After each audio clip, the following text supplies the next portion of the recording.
There exists a comforting, collective delusion regarding the concept of national security.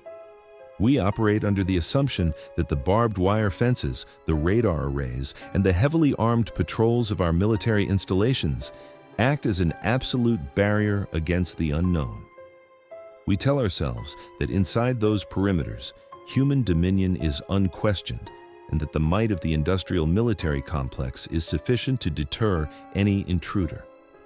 However, the history of the weird and the unexplained suggests a far darker reality. For decades, the most credible and terrifying accounts of unidentified aerial phenomena have not occurred in the desolate wastelands of the desert or the open expanse of the ocean. Instead, they have occurred directly above the nuclear silos, the flight lines, and the infantry training grounds of the world's superpowers. The implications of this pattern are chilling. It suggests that the unknown is not merely observing us from a distance, it is testing us. It is measuring our response times, disabling our warheads, and, in some terrifying instances, descending to ground level to engage our troops directly.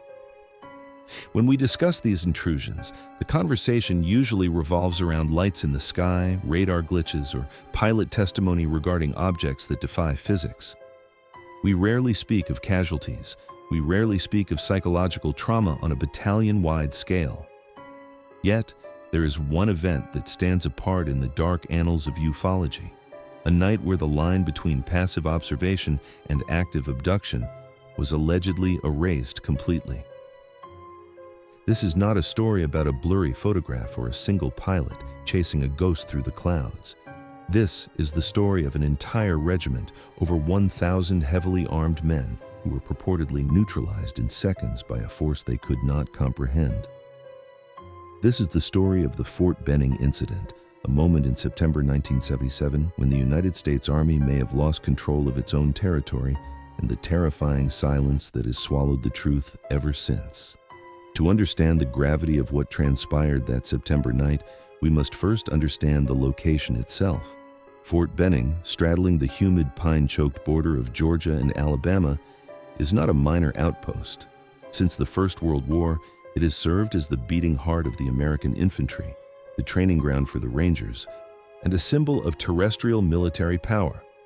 It is a place of rigid structure, iron discipline, and lethal capability. In 1977, the base was in a state of transition. The Vietnam War had ended, leaving the military in a period of introspection and reorganization. The men stationed there were a mix of combat-hardened veterans carrying the ghosts of the jungle and fresh-faced recruits, all operating under the assumption that their biggest threats were Soviet ideology or disciplinary infractions. They had no reason to look up. The region surrounding Fort Benning had been a hotbed of strange activity long before that night. The skies over Georgia and Alabama had been hosting uninvited guests for years. In the early 1950s, pilots over Montgomery reported metallic discs maneuvering with impossible agility, dancing around their aircraft with impunity. Residents of Valdosta reported hovering crimson lights that seemed to defy gravity, lingering over the town in a display of silent dominance. These were dismissed by the authorities as swamp gas, meteorites, or mass hysteria, the standard dismissals of an establishment desperate to maintain the illusion of control. Yet, the frequency of these sightings near the base suggests a pattern. Whatever these intelligences were, they were drawn to the concentration of military hardware. They were observing the apex of human aggression. And on September 2, 1977, it appears they decided to stop watching and start acting. The most detailed and disturbing account of this night comes from a man named John Vasquez. In the decades following his service, Vasquez was a man haunted by a void in his memory, a jagged hole in his personal timeline that no amount of rationalization could fill. He was a private in the 1st Battalion, 15th Infantry Regiment, Delta Company. To the outside world, he was just another veteran moving on with his life, perhaps suffering from the mundane stresses of civilian transition. But inside his mind, a storm was brewing. Throughout the 1980s and into the 90s, Vasquez was plagued by nightmares of such visceral intensity that they felt less like dreams and more like suppressed echoes of a trauma he couldn't name. He saw faces melting like wax. He saw his fellow soldiers standing in comatose rigidity in the middle of a field.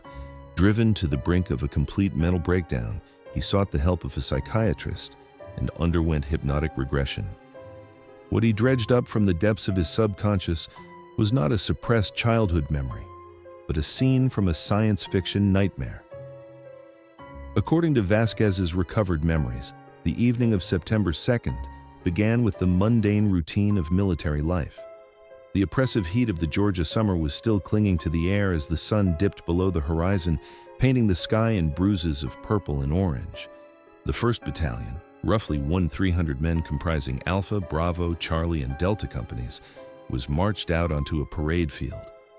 The occasion was ostensibly a welcoming ceremony, a chance for the commanding officers to address the troops and lay out the rigorous training schedule for the coming weeks. The men stood in formation, boots polished, uniforms crisp, waiting for the captain to take the podium. It was the definition of order, a display of American military precision. But as they waited in the twilight, that order began to unravel, thread by thread. It started with a whisper of movement in the heavens. A soldier standing near Vasquez nudged him, nodding upward with a furrowed brow. Vasquez looked up to see a light, distinct from the static stars, moving across the velvet sky. At first glance, it was easily dismissed as a satellite, a technological artifact of the Cold War era, perhaps a Soviet spy device or an American weather tracker. But then the light did something satellites do not do. It stopped dead in its trajectory, defying momentum. It reversed course instantly and zipped away with a fluidity that mocked the laws of inertia.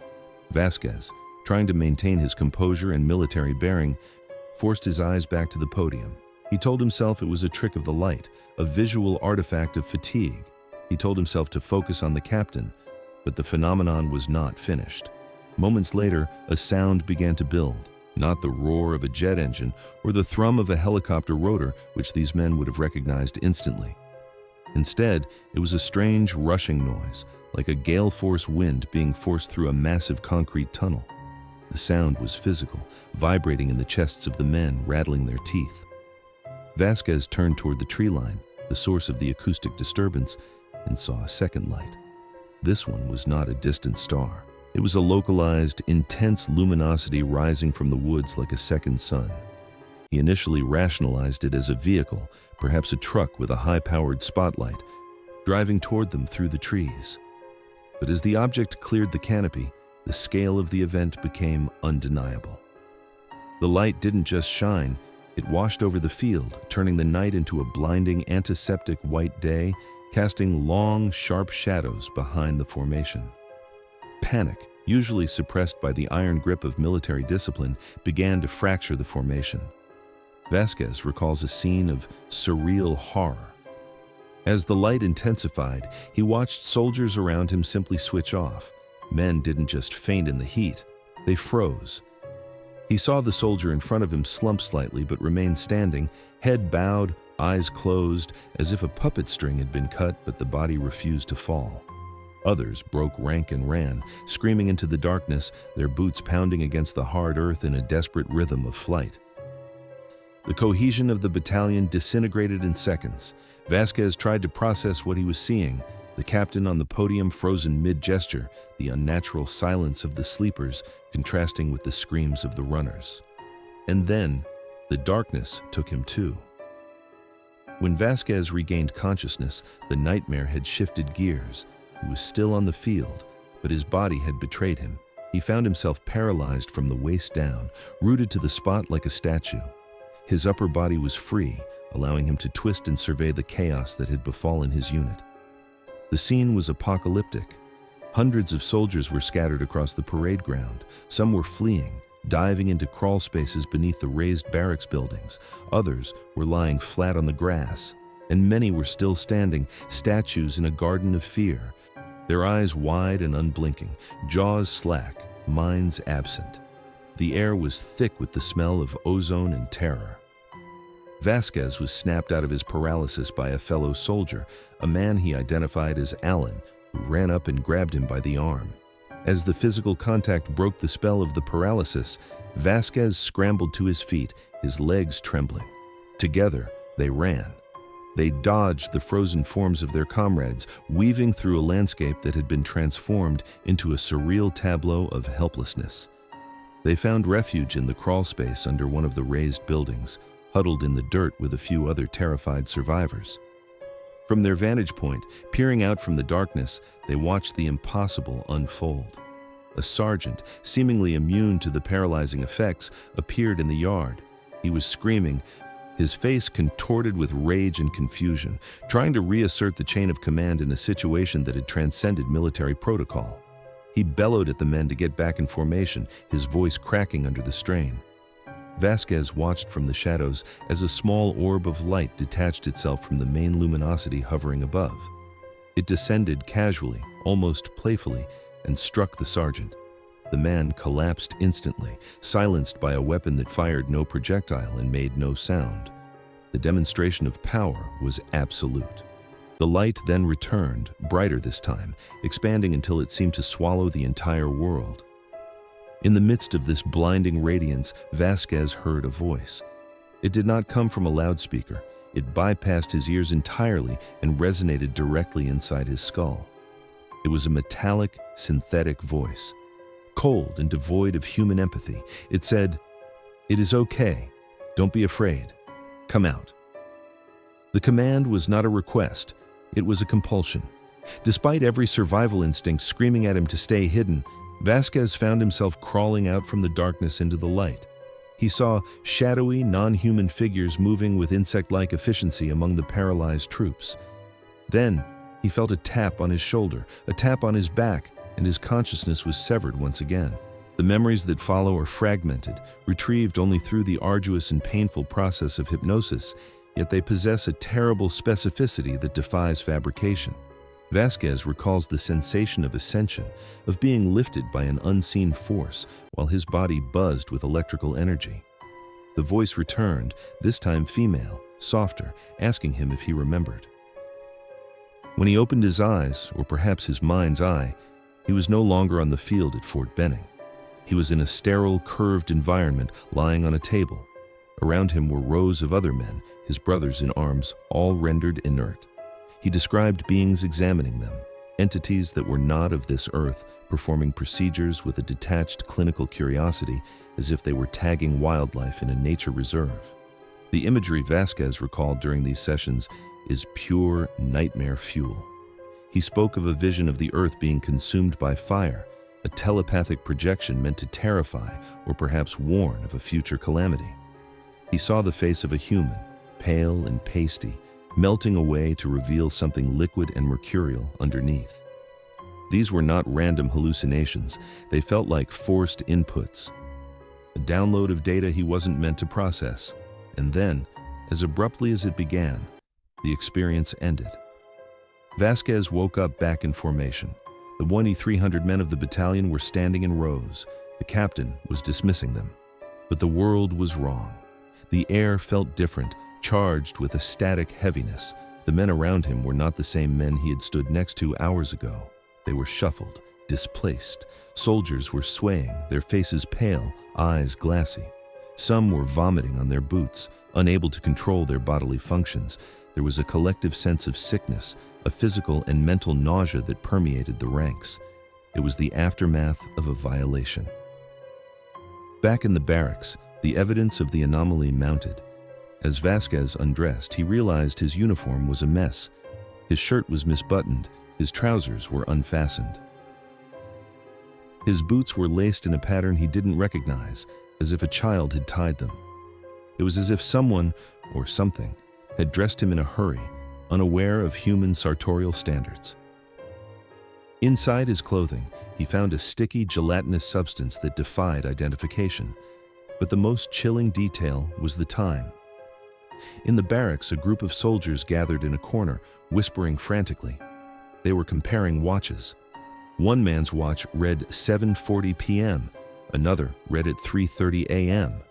Vasquez looked at his own wrist. 4:45 a.m. The battalion had lost hours. An entire night had evaporated, leaving behind only nausea, confusion, and mismatched uniforms. Yet, the psychological weight of the event was so heavy, the trauma so total, that no one spoke of it openly. They were exhausted, their minds scrubbing the event in real time as a defense mechanism to preserve sanity. They fell into their bunks and slept the sleep of the drugged.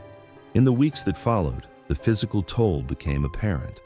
Vasquez was hospitalized with severe muscle spasms and illness. He was treated, processed, and eventually transferred to Germany.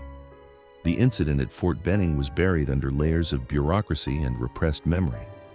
It wasn't until years later, when he began digging for records, that he found traces of a cover-up.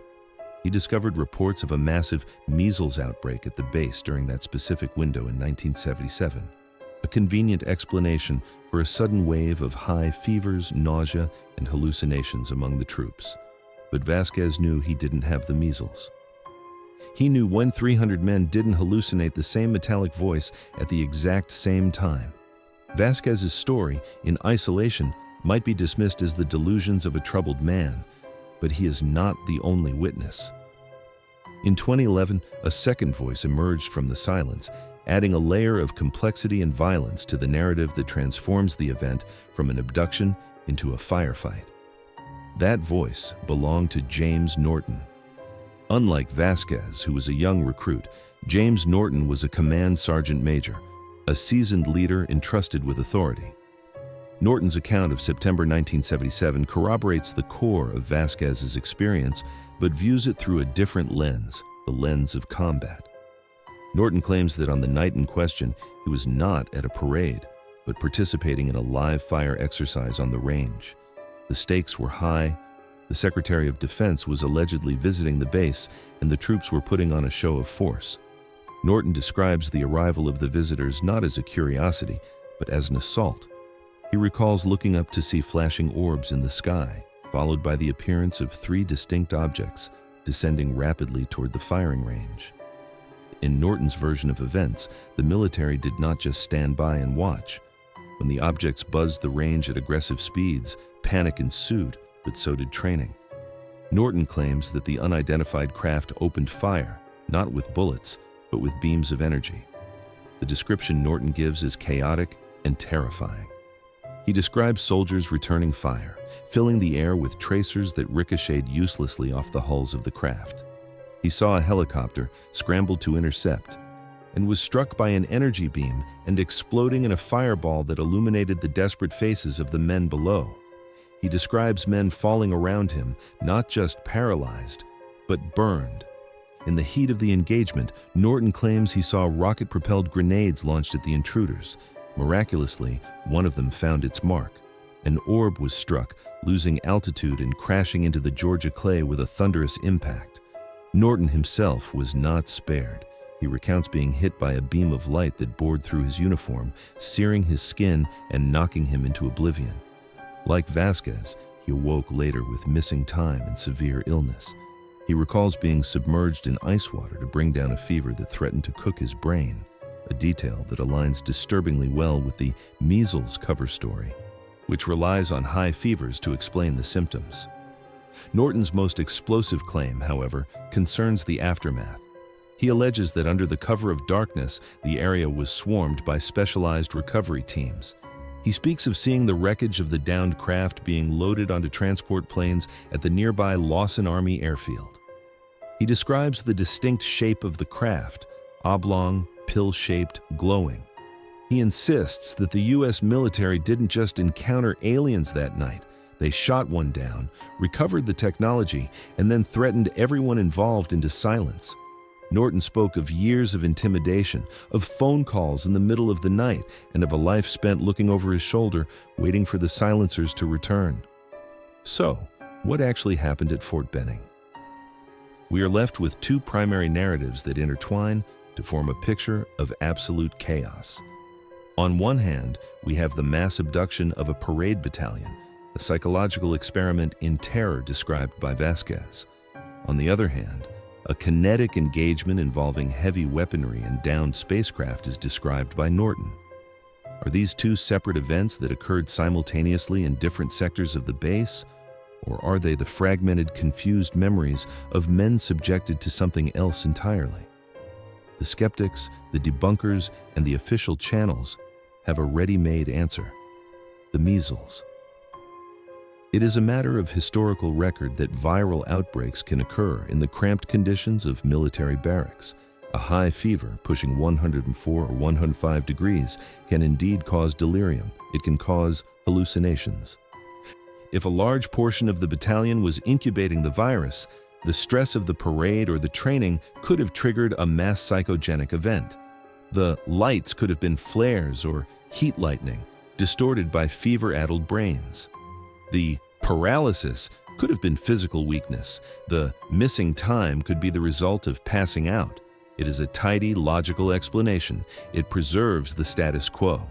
It allows us to sleep at night, but the measles theory falls apart under scrutiny. Measles does not cause Power 300 men to hallucinate the same specific technological details.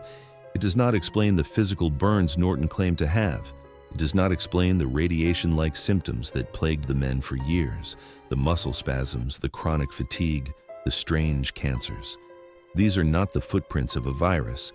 They are the footprints of exposure. Exposure to what? This brings us to the second theory, one that is perhaps even more sinister than extraterrestrials: government experimentation.